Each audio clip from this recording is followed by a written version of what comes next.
Angèle Mattei dirige en Costa Verde un village de vacances avec une capacité d'accueil de plus de 1000 lits. Une clientèle fidèle, des groupes envoyés notamment par des comités d'entreprise, mais tout cela n'a été de rien cette année.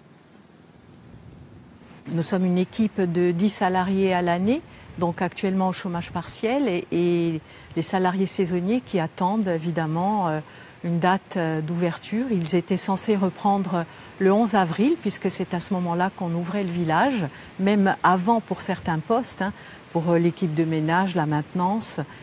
Et malheureusement, tout est à l'arrêt.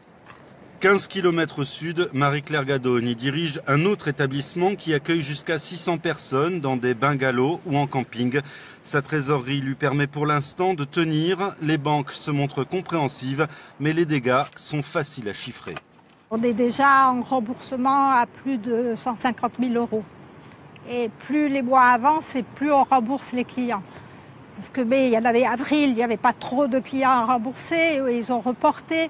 Mais plus on va sur les mois de juin, juillet, août, c'est certain, on doit rembourser de plus en plus. À Linguitzet, toujours, Pascal Orsini a repris en 2012 le petit hôtel-restaurant familial. Il a l'an dernier investi dans des toilettes handicapées et dans une cuisine flambant neuve.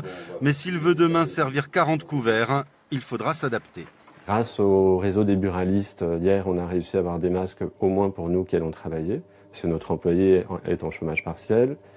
Ça va nous permettre de faire de la vente à emporter, parce qu'on a quand même besoin de faire entrer un peu de chiffre d'affaires pour payer des charges fixes qu'on n'a pas pu supprimer, qui sont quand même importantes. Encore plus que d'habitude, on respecte les normes d'hygiène.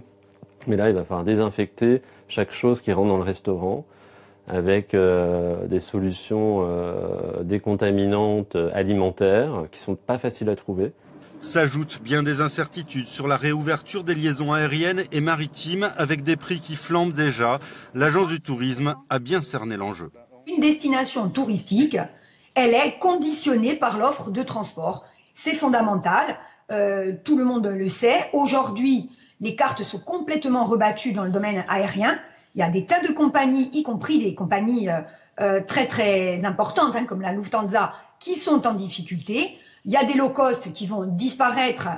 C'est fin mai que Nanette Maupertuis et des professionnels corses discuteront de toutes ces questions avec le secrétaire d'État au tourisme.